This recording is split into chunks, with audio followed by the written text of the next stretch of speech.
ติว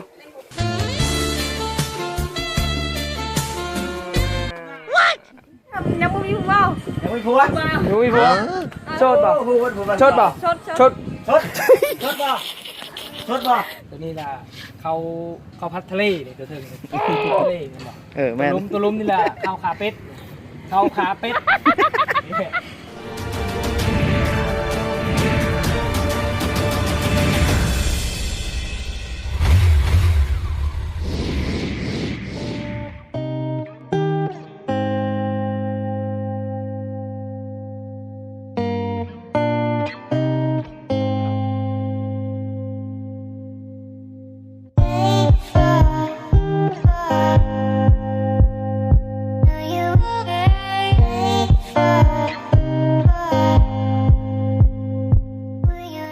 สบายดีมื้อนี้ยุ่งอยู่ที่ด่านแสดงกับดวงยูนาเฮียลาดกำลังเขินกล้องมื้อนี้15 กุมภาเมื่อวานนี้ไผกะติดภารกิจอยู่กับลูกกับเมียบ่ว่าง อ๋อเขาบ่มีลูกมีได้ อยู่กับไผวะ เพราะเขานอนถึงไหน เฮ้ย อยู่คนเดียวขนาด มื้อนี้ก็เลยยุ่งเลยนัดหมู่หลายคนรถประมาณ3คันนี่แหละว่าสิเข้าไปลินระบาวแต่ว่าเป็นคนเพิ่นอยู่ด่านโอ้เพิ่นจะให้เข้าบ่ไปเด็กสิเก็บภาพบรรยากาศให้เบิ่งว่าไปลินระบาวสิพาไปกินยังไง ชิบ่ว่าบัดเมาเลยสิเป็นนั่นเลย รอใครบอกกินนะใครขับรถใครบอกกินดีเป็นตัวอย่างที่ดีของสังคมไปเฮเปอร์กำลังคอเวียด เต็มชุด สุดกระสุดมียังกระตุนใช้เกือบคีบหรือสุดกระตุนคาเดฟอีกคนภูมาพนักงานเวียดกำลังกวดอุณหภูมิเพราะว่าช่วงนี้มันไวรัสโคโรนามันระบาดการชี้เข่งขัดในเรื่องการเข่าแต่ก็อย่าลืมนะเป็นมาระบาดถ้าเป็นคนสปูนเอาบัตรประจำบัตร ใบขับขี่ มานำแล้วเป็นสิทธาตอนนี้เลยกำลังตรวจ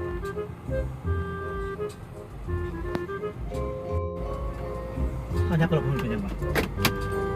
บอกว่าอยู่นี่เลยจะนำมันหาย จะได้มันหาอะไรเงี้ยมันเยอะเฮาเลย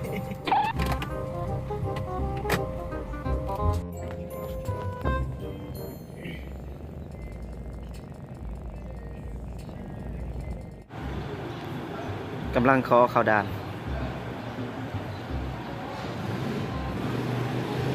โอเคสนะผ่านมาแล้วอย่างนิดหนึ่งแต่พอดีเจอหมูตำรวจเมื่อกี้นี่เป็นขอให้ซื้อก็ไปหมูตำรวจเท่านั้นมิดนิดเนาะเสียมิดเสียวมิดบูซื้อหักหูเห็นหนาหูหนาอยู่บูซื้อมันเด้ฮอดแล้วติดด่านแล้วบูกับหมูจะไปต่อไล่ลังเข้ามาไล่ลังเข้าไล่ลังต้นก็มีแต่คอยจังว่ามีแต่ลาวกับเวียดนี่แหละที่คอขามมาลินต่างประเทศได้แต่ประเทศอื่นเขาว่าน่าจะบ่มีหรือว่ามีเขาอาจจะพูดก็มีมีอยู่ไทยก็มีไทยอยู่ด้านด้านบันโดนมันเป็นด้านประเภทนี้ค่อยไป ถ้าให้พูดกันบอกอีกเพราะว่ามันง่ายนะมันง่ายเลยครับมันคอกันได้ เพราะว่าลาวกับเวียดก็มันสมัครเพิ่นว่าลาวเวียดสมัครคีอะไรง่ายแต่ไทยกับลาวนี่จะขึ้นละสิคอกันเลยขามไปลินกินข้าวกินน้ำแบบนี้ได้ก็ต้องได้จำกาเป็นตามระเบียบแต่เฮานี่คอกันง่ายๆแต่ว่ามีปัญหาแล้วก็ใกล้ๆกันเองเด้อ เพราะว่าเขามาผิดระเบียบเด้เดี๋ยวน้ำมันก่อนน้ำมันผมขอฟึบมาฮอดแล้วตลาดละเบายังนี่บางยังปักมีขายมี30,000กิดงยังว่าภาษีเราบ่มัก ภาษีบ่มักบ่มีโอ้ย ภาษีเราบ่มักบ่มีชื่อช้อนอยู่แต่ภาษีบ่มัก เฮียร้านทานอยู่ที่เขาพูดเมื่อกี้นะเขาจำจะหูนะอุณหภูมิ กว่ามึงนี่คือคนมีไข่นั่น นี่กูอีจำติดจำติดจำจะคอยติด จำเป็นภาพติดเอาแล้วมันไม่ให้ไป ชิบะได้ข่าวกันย้อนเมียมันนี่เลยติดโคโรนา ทางตัวหอนไหน นี่ตลาดละเบาบรรยากาศตลาดละเบาวันเสาร์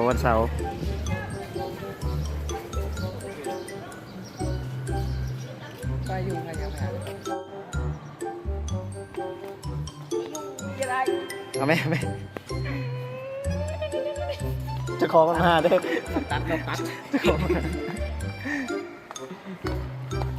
หันได้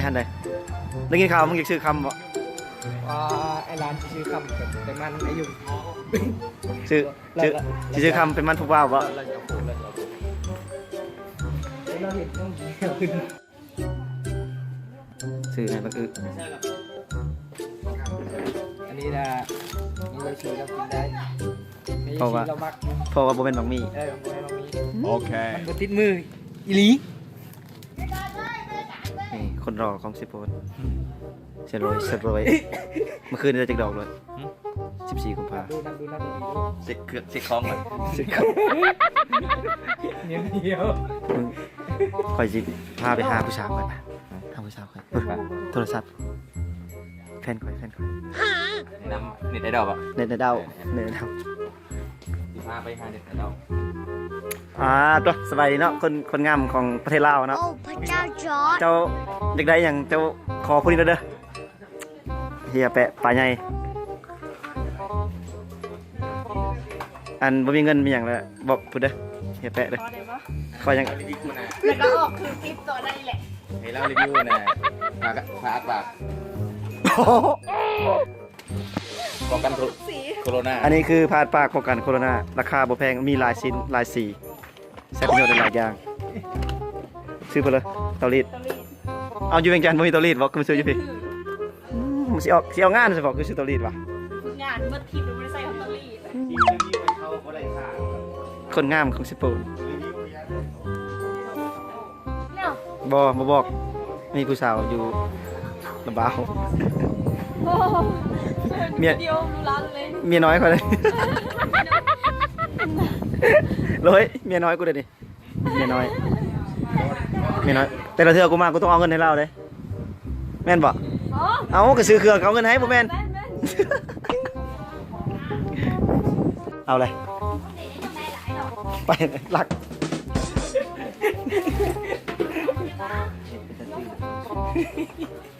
อ๋อคืออยู่เป็นพวกอาหรับเลยเนาะที่จะมาปลาทองดำปลาละแลนี่ตบซะเลย ลายยังดิเมาเอ้ยแม่นบ่เมาดูว่ากูว่าภาษาอังกฤษผิดว่ะปาก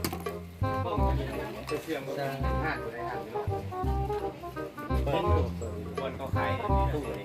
บริษัทนี้เราไปทำมันจะฝาก ไฟฟ้าเจอผ่าน ล้านมาล้าน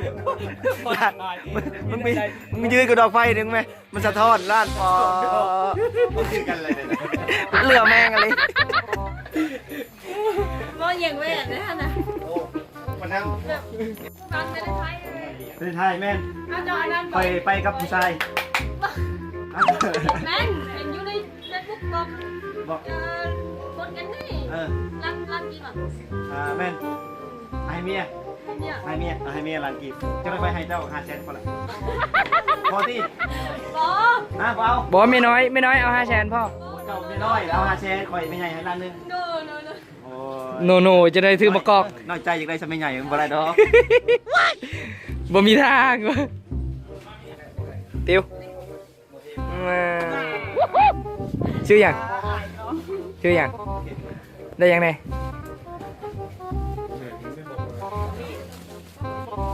ชูชัยไปรีดผมอยู่ผมฟู เอาไปรีดผมได้ตัวนี้นะ เอารีดผมก็ได้นี่รุ่นนี้มันแบบว่ามีไอ้น้ำรีดผมก็ได้รีดน้ำคนเนียนน้ำพอนี่ตัวนี้ปรับได้ มันฮักตี้นะ ครับ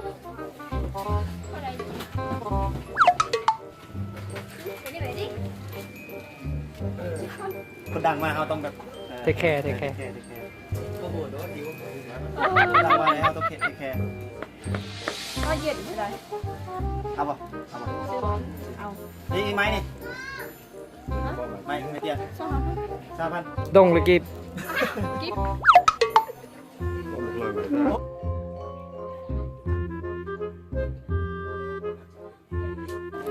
มีจังแต่ เชื่อฉลางเห็นอันหนึ่ง ไอ้ร้านมียังแปลงเรื่องซื้อ อ๋อ ที่ต้องซื้อ เป็นงั้นนี่ งาน เป็นงั้นหมด เจ้าสิเอาบ่ เข้ามาได้ เจ้าสิเอาบ่เจ้าสิเอาบ่สองแล้วสองแล้ว สด ชด สูตร ชด อึ๊บ อันนี้ฟัง วิดีโอเลย เขาแบ่งแบบบ่มีสายไร้สาย ก็เคยเห็นได้ยัง ลอง เคยที่เธอเลย ลองช่างมัน มันคิดตัวแหละ นี่ใส่ อ๋อ เอามีไฟ นี่เอาไหม แม่นี่ เดี๋ยว มาได้ราคาเลยแม่ อ๋อ เดี่ยวเพิ่น ตายแล้วตายแล้วไอ้สู เมื่อกี้1,800ลงแล้วเมื่อกี้1,800 กูว่า 1,700 ซื้อแชนหาก็ได้ก่อนรุ่นกูมีเงินซื้อ โอ้ยพอเอาเห็นเมฆเอาเนาะเยอะเขารุดดิ กูซื้อแชนหาก็ได้ธรรมดากูบ่เอาเงินนะธรรมดามาแต่เถื่อกูเอาเงินให้เอาเงิน อ่านี่ก็เจ้าเนาะเป็น หนึ่งค่อยจะจอยพักกันลาย กะโหลนี่ก็แม่นอายุ่งนี่นี่ 300-400 ล้านในลงทุนจอยหาเอาเงินมันแสดงเนียนยังไงเก็บกูมีอย่างนะ ไทย ตุลาดี หลายนี่ยังบ่นี่ ไปตุลาปะ ไอ้คอยอันนั้น ไอ้มันเอกจิเลฮะที่ เจ้ากระช้างถามเนาะ เขาไม่ใช่ว่า ไปถามผู้นั้นผู้นี้เอาโพไม่เจ้าได้เอาโพแล้ว ยังกี่พวก สิเอาโพหรือสิเอาเมฆ ก็เงย นี่ก่อนเลยด้วยก่อนเลย ยังเดี๋ยวถามไหม ยังบ่มี ยังบ่มีไฟ ยังบ่มีพวกเรา ยังไม่พัว ยังบ่มีผัวโชดบ่โชดบ่ ชด โชด ชดบ่ชดบ่ ภาษาลาวดิ เลยบ่ บ้า เอาบ่เคยก็ถือว่าชดคันเคยแล้วบ่ชดฮะ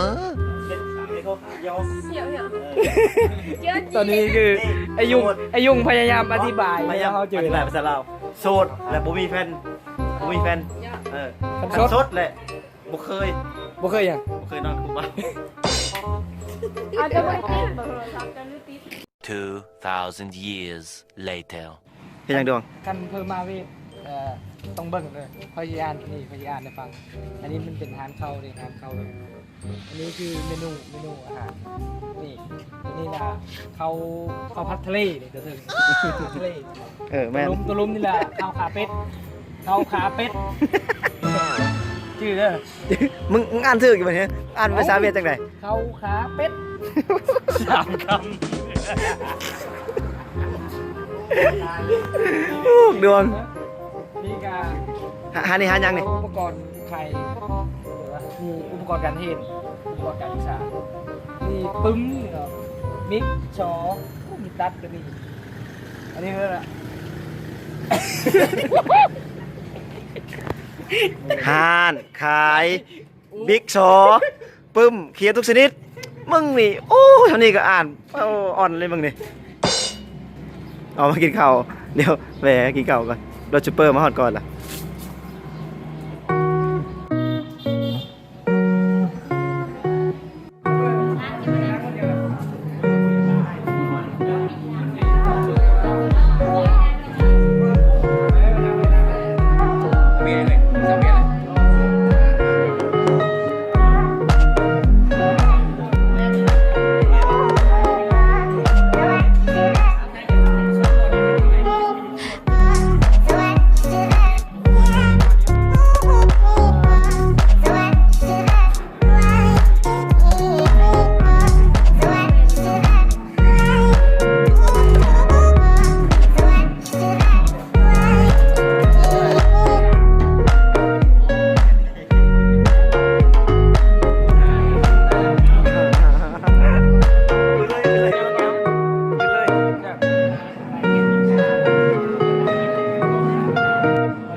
บื้องหน้ามันนี่ มันมีเป็นปลาคอนะ ปลาคอเบื้องหน้ามันนี่ มีแคลเป็นบ่ฮะบนแม่น ปลาคอบ้านเราก็มีแฮว ปลาดูเลมอน ถาม2คนนี่ร้านปลายังนี่ ไปปลาคอ ปลาหนาเดียว ปลาหน้าเดียว หนาเดียว ปลายัง อันนี้เขาเอิ้นปลาวาน อ่ะก้อย ก้อย ซื้อเมื่อวานนี้หักมาคายมื้อนี้ บ่แม่นแล้ว ถึก กูตอบปลาแซลมอนผู้เดียวบ่ถึก น่าเดิมเลย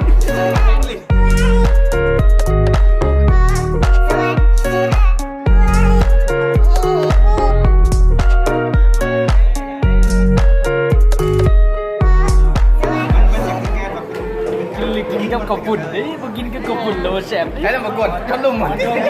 นปลาวานนะ ปลาวานแปลว่าปลา ปลาวานไปว่าปลาเมื่อวานนี่หักกับคายมื้อนี้เอ้ยชื่อบ้านนี่ชื่อบ้านนี่มาคายมื้อนี้ปลาวาน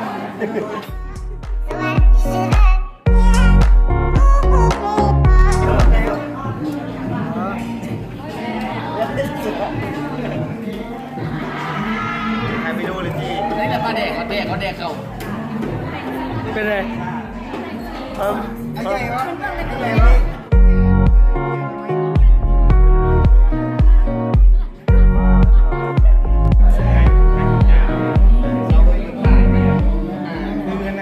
ได้บินใบมีอะไรโคตรได้บักขามบอกปลาอย่างก็ปลากระเดะปลากระเดะสองต้มฟ้าละหนึ่งกลัวชาลีเลยช็อก กินหูกินหู แต่ช้ำlà hoi này là trong người làมีคนlà trong chén đấy มีคนจะหาแสนได้ไหม trong chén là nước bỏ nước mẻ này ทั้งหมดเหลือเท่าไหร่ thằng mất là ủ lại nên đừng đã chết chén chip chi phân กินลายเดี๋ยววะกินเป็นล้านเงินกีบแล้วได้เงินกีบอ่ะ cái kia chết chén chip chi phân kìm เข้าใจ chén chip chi phân kìm đấy ได้มาห้อย vít đấy vítมันvít mà đi vítอันนี้là vít vít เอ้า vít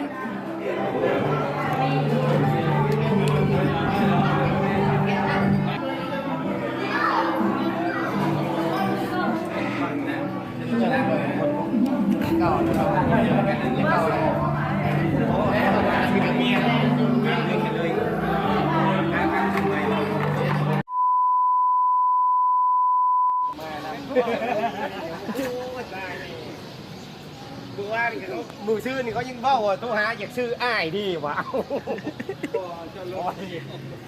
ตัดเท้าเลย ตายเมื่อมันนี่ จับเบิ้งเด้อคอยชี้อ่านเนี่ยตั้งเด้อ พอแล้วนะก็มาพอแล้วเมาแล้ว นี่là hẳn tháiที่chủ đấyนี่làที่chủ đấy แม่น ขี่ใครซุ่มใครโซ่ใครจะสู้ อันนี้là khái mặc đaoกับ mặc phết đấy มักเพชร เครื่องนี่เครื่อง เอิร์ด โอ้มาเตี้ยว มักเตียว บอลเล่ากันเนี่ย มักเตียวคุยอีหยังวะ quê phần khỏi là kháng ấy bộ kháng là tai đẻ này nè sắp trong bước ตายออกเมื่อมันนี่ร้านเมาเลยบ่ tai mau đây mau đây một kêu ก็ลองเมื่อบ๊ายบายเจอกันคลิปหน้าหมดเลยมันนี่ตลกยังนี่ได้งอนในอีกปองหนึ่ง chạy ngon là lục